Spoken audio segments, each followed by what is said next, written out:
Jayant Pandya, hero કે villain?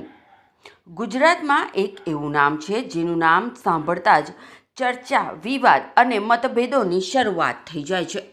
કેટલાક લોકો માટે આ વ્યક્તિ વૈજ્ઞાનિક વિચારધારાઓને અનુસરે છે. એક એવો માણસ જેણે વર્ષો સુધી અંધશ્રદ્ધા સામે લડત આપી, ચમત્કારના દાવાઓને પડકાર્યા અને સમાજને પ્રશ્ન પૂછવાનું શીખ્યું. પરંતુ બીજી તરફ ઘણા લોકો એવું પણ માને છે કે આ જ વ્યક્તિએ પોતાની વિચારધારાના નામે ધાર્મિક પરંપરાઓ, સંતો, ભુવા અને આસ્થાના પ્રતીકોને સતત નિશાન બનાવ્યા. એક તરફ તેમને સમાજ સુધારક કહેવામાં આવે છે, તો બીજી તરફ કેટલાક લોકો તેમને વિવાદોના કેન્દ્રમાં રહેલો ચહેરો ગણાવે છે. કોર્ટ કેસો, જાહેર વિવાદો, ધાર્મિક સંગઠનોનો વિરોધ અને તાજેતરમાં ફરી ચર્ચામાં આવેલું બાબા બાગેશ્વર ધામનું નામ. આ બધા મુદ્દાઓ વચ્ચે એક પ્રશ્ન સતત ઊભો રહે છે કે આખરે કોણ છે જયંત પંડ્યા? શું તેઓ માત્ર અંધશ્રદ્ધા સામે લડતા રેશનાલિસ્ટ છે કે પછી તેમની કામગીરી પાછળ એવી બાબતો પણ છે જેના વિશે બહુ ઓછા લોકો જાણે છે? આજે આપણે જાણીશું જયંત પંડ્યાની સંપૂર્ણ કહાની, તેમનો ઉદય, તેમના અભિયાનો, કોર્ટ સુધી પહોંચેલી તેમની સફર અને એ તમામ વિવાદો જે વર્ષો બાદ પણ ચર્ચાના કેન્દ્રમાં છે. વિજ્ઞાન જાથાનો ઉદય. જયંત પંડ્યાનું નામ ગુજરાતમાં પ્રચલિત બન્યું ભારત જન વિજ્ઞાન જાથા સાથે. એક સમય હતો જ્યારે ગામડાથી લઈને શહેરો સુધી અનેક પ્રકારની અંધશ્રદ્ધાઓ સમાજમાં મજબૂત રીતે જળબેસલાટ હતી. ભૂત પ્રેત, ચમત્કાર, ગ્રહણ વિશેની માન્યતાઓ, ભુવા અને તાંત્રિકોના દાવાઓ, આ બધું સામાન્ય માણસના જીવનનો એક ભાગ હતું. એવા સમયમાં વિજ્ઞાન જાથાએ એક અલગ રસ્તો પસંદ કર્યો. સંસ્થાનું કહેવું છે કે સમાજમાં વૈજ્ઞાનિક દ્રષ્ટિકોણ વિકસાવવો જોઈએ. લોકોએ કોઈ પણ દાવાને આંખ મીચી સ્વીકારવો નહીં, પરંતુ પ્રશ્ન પૂછવા જોઈએ. આ વિચારધારા સાથે જયંત પંડ્યા ગુજરાતભરમાં જાણીતા બનવા લાગ્યા. તેઓ વિવિધ કાર્યક્રમો, વ્યાખ્યાનો અને જાહેર પ્રયોગો દ્વારા લોકો સુધી પહોંચતા રહ્યા. તેમના સમર્થકો કહે છે કે તેમણે લોકોને તર્ક અને વિજ્ઞાનના આધારે વિચારવાની પ્રેરણા આપી. પરંતુ આ જ સમયે વિરોધીઓનો એક મોટો વર્ગ પણ ઊભો થયો. તેમનું કહેવું હતું કે પ્રશ્ન પૂછવાના નામે ધાર્મિક લાગણીઓને ઠેસ પહોંચાડવામાં આવી રહી છે. અને અહીંથી શરૂ થઈ એક એવી ચર્ચા જે વર્ષો પછી પણ અટકવાની નથી. કોર્ટ સુધી પહોંચેલી કહાની. જયંત પંડ્યાના જીવનનો સૌથી ચર્ચિત અને વિવાદાસ્પદ વળાંક આવ્યો વર્ષ 2019માં. કારણ કે વર્ષો જૂના એક કેસમાં રાજકોટની કોર્ટમાં ચુકાદો આવ્યો. આ કેસ સામાન્ય ન હતો. આ કેસ કોઈ વિચારધારા કે ધાર્મિક વિવાદનો ન હતો. આ કેસ વિદ્યાર્થીઓ માટે આવેલી શિષ્યવૃત્તિની રકમ સાથે જોડાયેલો હતો. સમાચાર અહેવાલો અનુસાર આરોપ એવો હતો કે વિદ્યાર્થીઓ માટે આવેલી સરકારી શિષ્યવૃત્તિની રકમના વિતરણમાં ગેરરીતિઓ થઈ હતી. તપાસ શરૂ થઈ, પુરાવાઓ એકત્રિત થયા અને વર્ષો સુધી કોર્ટમાં કેસ ચાલતો રહ્યો. આખરે 2019માં કોર્ટ દ્વારા જયંત પંડ્યાને દોષિત ઠેરવવામાં આવ્યા અને 7 વર્ષની સજા ફટકારવામાં આવી. આ સમાચાર બહાર આવતા જ સમગ્ર ગુજરાતમાં ચર્ચા શરૂ થઈ ગઈ. વિરોધીઓએ કહ્યું કે જે વ્યક્તિ સમાજને નૈતિકતા અને જાગૃતિનો પાઠ ભણાવે છે તેના પર લોકો કેવી રીતે વિશ્વાસ કરી શકે? જે સમર્થકોનું કહેવું હતું કે એક કેસના આધારે વ્યક્તિના સમગ્ર સામાજિક યોગદાનને નકારી શકાય નહીં. પરંતુ હકીકત એ છે કે આ ચુકાદા પછી જયંત પંડ્યાની છબી અંગેનો વિવાદ પહેલાં કરતાં વધુ ગાઢ બન્યો અને કદાચ આજ સુધી ચાલુ છે. વાઘા ભુવા વિવાદ. જયંત પંડ્યાના જીવનમાં અનેક વિવાદો આવ્યા, પરંતુ કેટલાક વિવાદો એવા રહ્યા કે વર્ષો પછી પણ લોકોની યાદમાં જીવંત છે. આવા જ વિવાદોમાં એક નામ વારંવાર ચર્ચામાં આવે છે: બનાસકાંઠાના થરા ગામના વાઘા ભુવા.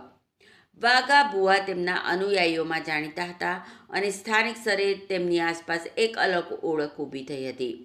આ દરમિયાન વિજ્ઞાન જાથા અને વાઘા ભુવા વચ્ચે થયેલી એક ઘટનાએ ભારે ચર્ચા જગાવી વાઘા ભુવાના સમર્થકોનો દાવો છે કે તેમની સાથે અયોગ્ય વર્તન કરવામાં આવ્યું હતું અને તેમને જાહેરમાં અપમાનિત કરવામાં આવ્યા હતા. બીજી તરફ વિજ્ઞાન ચાહતાના સમર્થકોનું કહેવું છે કે તેઓ અંધશ્રદ્ધા સામેના પોતાના અભિયાનના ભાગરૂપે કામ કરી રહ્યા હતા. આ ઘટનાએ સોશિયલ મીડિયા, સ્થાનિક મીડિયા અને જાહેર ચર્ચાઓમાં ભારે ગરમાવો લાવ્યો.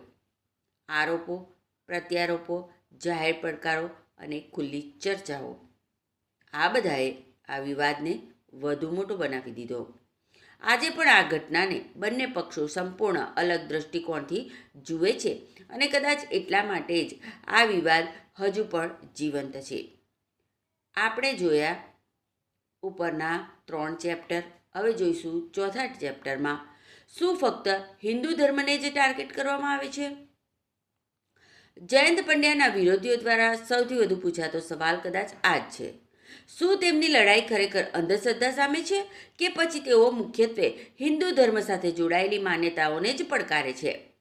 આ સવાલ વર્ષોથી તેમની પાછળ પડછાયાની જેમ ચાલતો રહ્યો છે.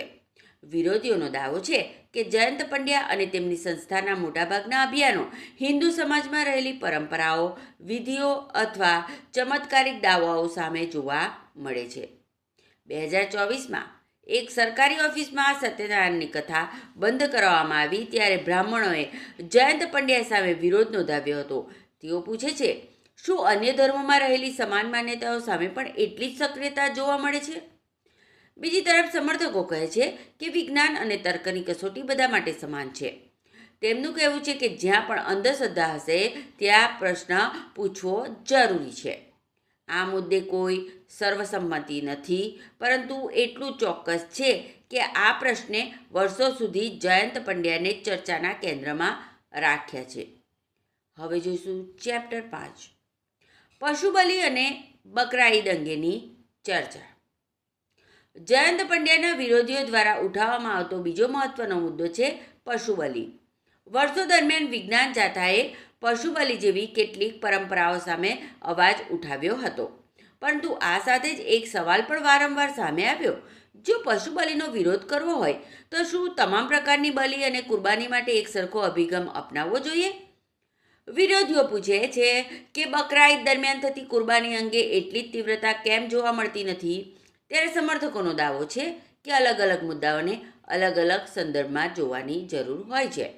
આ ચર્ચા આજે પણ ચાલુ છે અને કદાચ આવનારા સમયમાં પણ ચાલુ રહેશે. ચેપ્ટર 6, ચમત્કારો, ધર્માંતરણ અને વિવાદ. જયંત પંડ્યાની ઓળખ જ મુખ્યત્વે ચમત્કારોને પડકારવાના કારણે ઊભી થઈ હતી. તેમણે અનેક પ્રસંગોએ ચમત્કારિક દાવાઓને સામે ખુલ્લેઆમ પ્રશ્નો ઉઠાવ્યા, પરંતુ અહીં પણ એક ચર્ચા સતત ચાલી રહી છે. વિરોધીઓનો દાવો છે કે તેઓ હિન્દુ સમાજમાં થતા ચમત્કારિક દાવો સામે તો સક્રિય રહે છે, પરંતુ અન્ય ધર્મોમાં થતા સમાન દાવાઓ સામે એટલા સક્રિય દેખાતા નથી. આક્ષેપો એટલા સુધી પહોંચ્યા કે કેટલાક લોકોએ ધર્માંતરણ સાથે જોડાયેલા મુદ્દાઓને પણ આ ચર્ચામાં સામેલ કર્યા. જ્યારે સમર્થકોનું કહેવું છે કે કોઈ પણ દાવો પુરાવાની કસોટી પર ચકાસવો જોઈએ. આ રીતે આ મુદ્દો માત્ર ધર્મનો નહીં, પરંતુ આસ્થા અને પુરાવા વચ્ચેના ટકરાવનો વિષય બની ગયો. ચેપ્ટર 7, બાબા બાગેશ્વર અને નવી ચર્ચા. તાજેતરમાં સમયમાં જયંત પંડ્યાનું નામ ફરી એકવાર રાષ્ટ્રીય સ્તરે ચર્ચામાં આવ્યું. કારણ હતું બાબા બાગેશ્વર ધામ અને ધીરેન્દ્ર કૃષ્ણ શાસ્ત્રી સાથે જોડાયેલી ચર્ચાઓ. જ્યારે બાબા બાગેશ્વરના કાર્યક્રમો અને ચમત્કારિક દાવાઓ દેશભરમાં ચર્ચામાં હતા, ત્યારે કેટલાક રેશનાલિસ્ટ જૂથોએ આવા દાવાઓ અંગે પ્રશ્નો ઉઠાવ્યા. જયંત પંડ્યાનું નામ પણ આ ચર્ચામાં જોડાયું. સમર્થકોનું કહેવું હતું કે પ્રશ્ન પૂછવો એ વૈજ્ઞાનિક વિચારધારાનો ભાગ છે, જ્યારે વિરોધીઓએ તેને આસ્થા પર હુમલો ગણાવ્યો. ફરી એકવાર જૂનો પ્રશ્ન સામે આવ્યો, શું આ અંધશ્રદ્ધા સામેની લડત છે કે સનાતન પરંપરાઓ સામેનો વિરોધ? આ ચર્ચા આજે પણ સોશિયલ મીડિયા અને જાહેર જીવનમાં ચાલુ છે. ચેપ્ટર 8, સમર્થકો શું કહે છે. કોઈ પણ વ્યક્તિનું મૂલ્યાંકન માત્ર તેના વિરોધીઓના આધારે થઈ શકે નહીં. જયંત પંડ્યાના સમર્થકો માને છે કે ગુજરાતમાં વૈજ્ઞાનિક વિચારધારાનો પ્રચાર કરવામાં મહત્વની ભૂમિકા ભજવી છે. એમના મતે સમાજમાં પ્રશ્ન પૂછવાની સંસ્કૃતિ વિકસાવવી એ કોઈ પણ લોકશાહી માટે જરૂરી છે. તેઓ કહે છે કે અંધશ્રદ્ધા સામે અવાજ ઉઠાવવો ક્યારેય લોકપ્રિય કામ નથી હોતું. વિજ્ઞાન જાથાએ ધર્મના નામે ધતિંગ કરતા ઘણા લોકોને ખુલ્લા પાડ્યા છે. થોડા દિવસો અગાઉ પોતાને મહાદેવ પ્રસન્ન થયા છે અને તે આગામી પ્રધાનમંત્રી બનશે તેવા દાવા કરનાર મમતા દવેનો પર્દાફાશ કર્યો હતો, તેના ઢોંગને ઉજાગર કર્યો હતો. અને જે વ્યક્તિ એવું કરે છે તેને વિરોધનો સામનો તો કરવો જ પડે છે. તેમના સમર્થકો માટે જયંત પંડ્યા એક રેશનાલિસ્ટ અને સમાજ સુધારક છે. ચેપ્ટર 9 વિરોધીઓ શું કહે છે. બીજી તરફ તેમના વિરોધીઓનું ચિત્ર સંપૂર્ણપણે અલગ છે. તેઓ માને છે કે જયંત પંડ્યાની કામગીરીમાં પસંદગીયુક્ત અભિગમ જોવા મળે છે. તેઓ આરોપ મૂકે છે કે હિન્દુ પરંપરાઓ સામે વધુ આક્રમકતા જોવા મળે છે, તો બીજા ચાદર અને ફાદર તરફ તે કંઈ જ બોલી શકતા નથી. બજરંગ દળ સાથે સંકળાયેલા જય પટેલ ઉર્ફે નાગરાજે ખુલ્લી ચેલેન્જ આપી હતી કે તેમજ જયંત પંડ્યા સાથે ફોન પર થયેલી વાતચીત વાયરલ થઈ હતી. પછી જયંત પંડ્યાએ જય પટેલને બ્લોક કરી દીધો હતો. જો જયંત પંડ્યા સાચા હોત તો તેમણે કેમ તેમના વિરોધીઓને જવાબ ના આપ્યો? અને તે પણ મોટો પ્રશ્ન છે.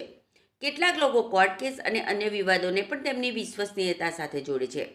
આ કારણસર તેમના વિરોધીઓ માટે જયંત પંડ્યા એક અત્યંત વિવાદાસ્પદ વ્યક્તિ છે. ચેપ્ટર 10 સૌથી મોટો સવાલ આખરે આ આખી કહાની આપણને ક્યાં લાવે છે? એક બાજુ છે વૈજ્ઞાનિક વિચારધારા, બીજી બાજુ છે આસ્થા. એક બાજુ છે પ્રશ્ન પૂછવાનો અધિકાર, બીજી બાજુ છે ધાર્મિક લાગણીઓ, અને વચ્ચે ઊભું છે એક નામ, જયંત પંડ્યા. તેમના વિશેનો નિર્ણય કદાચ દરેક વ્યક્તિ પોતાની વિચારસરણી પ્રમાણે કરશે, પરંતુ એટલું ચોક્કસ છે કે ગુજરાતના જાહેર જીવનમાં તેમણે એક એવી ચર્ચા શરૂ કરી છે જે આજે પણ પૂરી થઈ નથી. તમે શું માનો છો? જયંત પંડ્યા એક એવું નામ જે વર્ષોથી ચર્ચામાં છે. કેટલાક માટે તેઓ અંધશ્રદ્ધા માટેના યોદ્ધા છે, કેટલાક માટે તેઓ ધાર્મિક પરંપરાઓના કટ્ટર વિવેચક છે, કેટલાક માટે તેઓ સમાજ સુધારક છે, અને કેટલાક માટે તેઓ વિવાદોના કેન્દ્રમાં રહેલો ચહેરો છે. પરંતુ આખરે સાચું શું છે તેનો નિર્ણય અમે નહીં કરીએ, એનો નિર્ણય તમે કરશો. તમને શું લાગે છે? જયંત પંડ્યા રેશનાલિસ્ટ, સમાજ સુધારક કે પછી વિવાદોના કેન્દ્રમાં રહેલો એક ચહેરો?